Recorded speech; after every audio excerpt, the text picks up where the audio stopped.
18ஆம் படி கருப்பசாமி துணை. என் தங்கப்பிள்ளையே, எவ்வளவு வருமானம் வந்தாலும் காசு பத்த மாட்டேங்குது. வரவை விட செலவு பல மடங்கா இருக்கு. நீயும் என்னதான் சிக்கனமா பார்த்து பார்த்து செலவு செஞ்சாலும் ஏதாவது ஒரு திடீர் செலவு வந்து உனக்கு கடன் சுமைகளையும் கஷ்டங்களையும் கொடுக்கிறதுன்னு எனக்கு தெரியும்.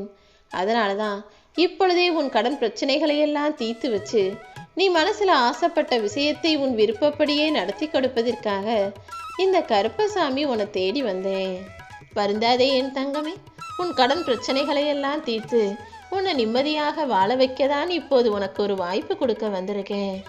உன் மனசுல நீ என்ன நடக்கணும்னு ஆசைப்படுறான்னு எனக்கு தெரியும். ஆனா அது நடக்கவே முடியாத அளவுக்கு பல பிரச்சனைகள் உன்னை சூழ்ந்து இருப்பதும் எனக்கு தெரியும். எதெல்லாம் உனக்கு பிரச்சனையா இருக்கோ, எதெல்லாம் உனக்கு கஷ்டத்தை கொடுக்குதோ அது அத்தனையும் சரி செய்யும் எண்ணத்தோடு தான் இந்த கருப்பசாமி உன்னை தேடி வந்திருக்கேன். நான் என்னதான் உனக்கு வார்த்தைகளால் அறிவுரைகள் சொன்னாலுமே கூட வாழ்க்கை பாடத்தை நீயே படிக்கும்போது, அதாவது கஷ்டங்கள் வரும்போது தான் வாழ்க்கையில் உனக்கு அனுபவமே வருது. அந்த அனுபவம் தானே உன் வாழ்க்கைக்கான பாடத்தை கற்றுக் கொடுக்குது. அந்த அனுபவம் தான் உனக்கு வாழ்க்கையையும் புரிய வைக்குது. அனுபவ பாடங்கள் மூலமாக, கஷ்டப்பட்டதின் மூலமாக வாழ்க்கையை புரிந்து கொள்ள தயாராகிவிட்ட என் அன்பு பிள்ளையே, இனிமே பாரு, எல்லாமே உனக்கு நல்லதாக நடக்கும்.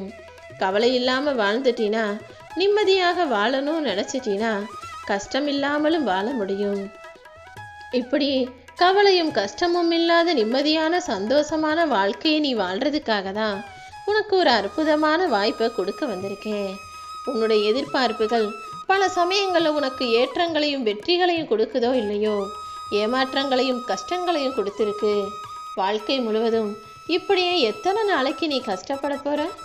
மனசுக்குள்ள எல்லா கவலைகளையும் வச்சுக்கிட்டு வெளியே சந்தோஷமாக நீ இருந்தாலும் அது எத்தனை நாளைக்கு உனக்கு நிலைக்கும்னு உனக்கு தானே தெரியும். மனசுக்குள்ள கவலையோ கஷ்டமோ எது இருந்தாலும் எப்போதுமே வெளியே எல்லாத்தையும் சமாளிச்சுக்கிட்டு இருக்க என் அன்பு பிள்ளையான உனக்காகவே எல்லாவற்றையும் சரியாக நடத்தி கொடுத்து நிஜமாவே நீ மனசுக்குள்ளேயும் சந்தோஷமாக வாழ்க்கையையும் நிம்மதியாக வாழும்படி நான் செய்யத்தான் வந்திருக்கேன் என் செல்லமே. நீ பார்க்குற மனுஷங்களில் ஒரு சிலர் மனசுக்குள்ளே சந்தோஷமாக இருப்பாங்க, வாழ்க்கையில் ரொம்ப நிம்மதியாக வசதியாக வாழ்வாங்க. ஆனால் வெளியே எப்போ பார்த்தாலும் கவலைப்படுற மாதிரியும், அவங்க வீட்டில் கஷ்டம் இருக்கிற மாதிரியும், காசு பிரச்சனை இருக்கிற மாதிரியுமே பேசிக்கிட்டு இருப்பாங்க. அப்படிப்பட்டவங்க கிட்ட கொஞ்சம் கவனமாக நடந்துக்கோ. அவங்க தான் உன் வாழ்க்கையை பார்த்து பொறாமப்படுவாங்களே தவிர, ஆனால் உண்மையிலேயே அவங்க என்ன நினைக்கிறாங்கன்னா, நீ அவர்கள் வாழ்க்கையை பார்த்து பொறாமப்படுற நினச்சிக்கிட்டு எவ்வளவு சந்தோஷமாக இருந்தாலும் அதை வெளியில் காட்டிக்காம கவலையான வாழ்க்கையை கஷ்டத்தோடு வாழ்வது போலவே பேசிக்கிட்டு இருக்காங்க. நீ கடந்து வந்த காலம் வேண்டுமானால் கடுமையான காலமாக இருந்திருக்கலாம். இப்போது உன் வாழ்க்கை வேணும்னா கஷ்டமான வாழ்க்கையாக இருக்கலாம். ஆனால் கூடிய சீக்கிரம் எல்லாத்தையுமே சரி செஞ்சு உனக்கான சந்தோஷங்களை தரதான் போகிறேன். நல்லவங்க எவ்வளோ கஷ்டம் வந்தாலும் குணத்தை மாற்றிக்க மாட்டாங்க. அதே போல் நீயும் எவ்வளவு கஷ்டப்பட்ட போதும் யாருக்கும் துரோகமோ கெடுதலோ செய்ய நினச்சது கிடையாது. வாழ்க்கையில் கஷ்டமே இல்லாமல் யாரும் வாழ முடியாது. ஆனால் அதே நேரத்தில் கஷ்டம் இல்லாமல் வாழ்க்கையை வாழ்வதொன்றும் பெருமை கிடையாது. எல்லா கஷ்டங்களையும் பார்த்தாலும் எல்லாத்தையுமே சமாளிச்சுக்கிட்டு சிரித்து மகிழ்ச்சியாக வாழக்கூடிய நீ தான் பெருமைப்படணும்.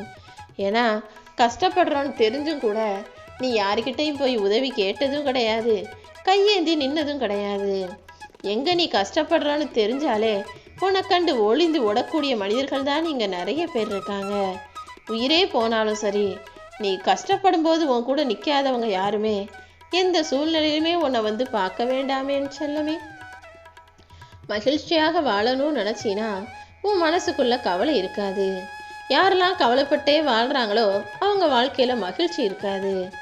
எவ்வளவு கவலை இருந்தாலும் நீ சிரிக்க ஆரம்பிச்சிட்டினா உன் வாழ்க்கையில் தோல்வியே இருக்காது என் செல்லமே. அதாவது கவலை கஷ்டம் பிரச்சனை என்ன இருந்தாலும் நீ எப்போதுமே சிரிச்சுக்கிட்டே எல்லாத்தையும் சுலபமாக எடுத்துக்கொள்ளக்கூடிய ஆளாக இருக்கணும்னு சொல்கிறேன். ஏன்னா நீ கஷ்டப்படுறியா, பிரச்சனை இருக்கா, உன் வாழ்க்கையில் துன்பம் இருக்கான்னு இந்த மக்களுக்கு எதுவுமே தெரியாது. நீ ஜெயிச்சிட்டனா மட்டும்தான் இந்த உலகம் உன்னை திரும்பி பார்க்கும். மக்களுக்கு தெரியாமல் இருக்கும் ரகசியங்கள் பல இருக்கு. அதாவது நிராகரிப்பும் விமர்சனங்களுக்குள்ள நிறைய. யார் உன்னை நிராகரித்தாலும் ஒதுக்கி வச்சாலும் நீ வாழ்க்கையில நிச்சயமாக முன்னேறுவாய். உன் வாழ்க்கையை நீ சிறப்பாக வாழணும், வாழ்க்கையில் ஜெயிக்கணும், முன்னுக்கு வரணும்னு நினச்சினா மனசை குறுகலாக வச்சுக்காம விசாலமாக வச்சுக்கோ. யார் எப்படி இருந்தாலும் நீ எல்லாருக்கிட்டையும் நல்ல விதமாக பேசு. உன் வாழ்க்கையை மதிப்போடும் நல்ல மரியாதையோடும் நீதானே அமைச்சுக்கணும். சில நல்ல விஷயங்கள் நடக்கணும்னா சில கஷ்டமான சூழ்நிலையை கடந்து வந்து தான் ஆகணும். சூழ்நிலைகளை கடந்து வருவதற்கும் கஷ்டங்களை கடந்து வர்றதற்கும் உன் மனசை நீதானே திடமாக வச்சுக்கணும். உன் மனசு திடமாக தைரியமாக இருக்கும்போது எல்லாவற்றையும் தாண்டி வரக்கூடிய தைரியம் வந்துடும். முயற்சி உடையவர்களுடைய வளர்ச்சியை யார் தடுத்து நிறுத்தினாலும் நான் பார்த்துக்கிட்டு இருக்க மாட்டேன் என் செல்லமே. அப்படி ஒருத்தர் கஷ்டப்பட்டு முயற்சி செய்யும் போது யாராவது வந்து குறுக்க தடை விதிச்சாலும் அல்லது தடங்கள் விளைவிக்கும்படியாக ஏதாவது செஞ்சாலுமே கூட அதையும் தாண்டி அவங்க நிச்சயிச்சிடுவாங்க. இந்த உலகம் பாராட்டக்கூடிய அளவுக்கு அவர்களை நான் வாழ்க்கையில் உயர்த்துவேன். அப்படிதான் முயற்சி உடைய உன் வாழ்க்கையில் நான் வளர்ச்சியை கொடுப்பதற்காக, உன் கடன் சுமைகளை எல்லாம் தீர்த்து நீ நினச்ச விஷயத்தை நடத்தி கொடுப்பதற்காக உன்னை தேடி வந்திருக்கேன். வறுமைங்கிறது எவ்வளவு பெரிய வல்லமை உள்ளதுன்றது எல்லாருடைய கைகளுக்கும் கால்களுக்கும் தெரியும். எப்படி கஷ்டப்பட்டு உழைச்சோம்னா வறுமை போகுன்றதும் உனக்கு தெரியும் தானே. அப்புறம் என்ன, முயற்சியை முழு மூச்சா செஞ்சிடு. உன் வாழ்க்கையில் இருக்கக்கூடிய வறுமைகளையும் கடன் பிரச்சனைகளையும் தாண்டி வெளியே வரக்கூடிய அளவுக்கு உன்னுடைய உழைப்பு இருக்கட்டும் என் செல்லமே. உன் வாழ்க்கையில எப்பவுமே நல்ல குணம் உள்ள நல்ல மனுஷங்களையும் நல்லெண்ணம் கொண்ட நல்ல மனிதர்களையும் சம்பாதிச்சு வச்சுக்கோ. ஏன்னா பணத்தை தாண்டி ஒரு கஷ்டம் வரும்போது உன் மனசுக்கு ஆறுதலாக அவர்கள்தான் உனக்கு துணையாக இருந்து உன்னை தாங்கி பிடிப்பாங்க. மனசுல நினைச்சா காசு பணம் சம்பாதிச்சிடலாம், ஆனா நல்ல மனிதர்களை சம்பாதிப்பது அவ்வளவு சுலபம் கிடையாது என் செல்லமே. என்ன செய்ய போறோன்னு வாழ்க்கையை நினைச்சு நீ மிரண்டு போனீனா, நம்மால எதுவும் செய்ய முடியாதோன்னு சந்தேகம் வந்துடுச்சுன்னா பிரச்சனைகள் தான் உன் வாழ்வில் தடைகளாக வந்து நிற்கும். ஆனா அதுவே என்ன நடந்தாலும் சமாளிச்சிடலான்ற நம்பிக்கை உனக்குள்ள இருந்ததுன்னா பல நல்ல வழிகளை நான் காட்டுவேன். நல்ல யோசனைகள் தான் நீ சாதனை படைக்க உனக்கு வழிவகுக்கும். எப்போதும் எல்லாவற்றையும் நல்லதாக நினைக்க பழகு. எந்த ஏமாற்றமும் உன்னை ஏமாற்ற முடியாத அளவுக்கு எல்லாத்தையுமே தைரியமாக தாங்கிக் கொள்ள பழகு. நீயாகவே ஒரு விஷயம் நடக்காத போது ஐயோ இப்படி நடக்காம போயிடுச்சே நினைச்சு வருத்தப்பட்டு மூளையில முடங்கி போய் உன்னை நீயே ஏமாத்திக்காம இப்ப நடக்கலானா என்ன, அடுத்த முறை நடக்கும்னு முழுசா நம்பு. உனக்கு ஒரு எதிர்பார்ப்பு இருந்து அது நடக்காமல் போகும்போது நீயாகவே தான் ஏமாந்து போயிட்டதா நினச்சிக்கிற. முதல்ல ஏன் அப்படி யோசிக்கிற? ஒரு விஷயம் ஆசைப்படுற, நடக்கணும்னு நினைக்கிற, ஆனால் அது இப்போ நடக்காட்டி இனிமே நடக்கும்னு உனக்கு தைரியம் சொல்லிக்கொள்ள வேண்டியது உன்னுடைய கடமை தானே. நீ கீழே விழுந்து விட்டாலும் கவலை கொள்ளக்கூடாது, தோத்து போனாலும் கவலைப்படக்கூடாது. ஆனால் யார் முன்னாடி மறுபடியும் வாழ்ந்து நிற்கணுன்றதுல மட்டும் கவனமாக இரு. நீ அடுத்தவங்க முன்னாடி விழுந்து போகாம எல்லாரும் கண்ணெதிரே எல்லாரும் பார்க்கும்போது வாழ்க்கையில ஜெயிச்சு காட்டிடணும். வாய்ப்புகள் ஒரு முறை நழுவி போனாலும் மறுமுறை நீ விடாமல் முயற்சி செய்யும் போது நீ விரும்பியபடியே வாழ்க்கை உன்னை வெற்றி அடைய வைக்கும். முயற்சியும் ஒரு வெற்றி தானே. உனக்கு முக்கியத்துவம் தராத இடத்துல மறுபடியும் உன்னை எல்லாரும் மதிக்கிறாங்க நினச்சிக்கிட்டு அங்கே போய் நின்னா மறுபடியும் நீ தான் முட்டாளா போய் நிற்ப. ஒரு இடத்துல எப்போ உனக்கு மரியாதை கிடைக்கலன்னு தெரியுதோ, யார் உனக்கு முக்கியத்துவம் தராமல் அலட்சியப்படுத்துகிறார்களோ, உன்னை கூப்பிட்டு உனக்கான மரியாதையை செய்யாமல் ஓரமாக ஒதுங்கி நிற்க வச்சு வேடிக்கை பார்க்குறாங்களோ, அடுத்த முறை அவங்க கூப்பிட்டாலும் அவங்க வீட்டு விசேஷத்துக்கு நீ போகக்கூடாது. எந்த இடத்தில் உனக்கு மதிப்பும் மரியாதையும் கொடுக்கப்படுகிறதோ அவங்க கூப்பிடுறதுக்கு முன்னாலேயே கூட நீ போய் நிற்கலாமேன்னு சொல்லவே.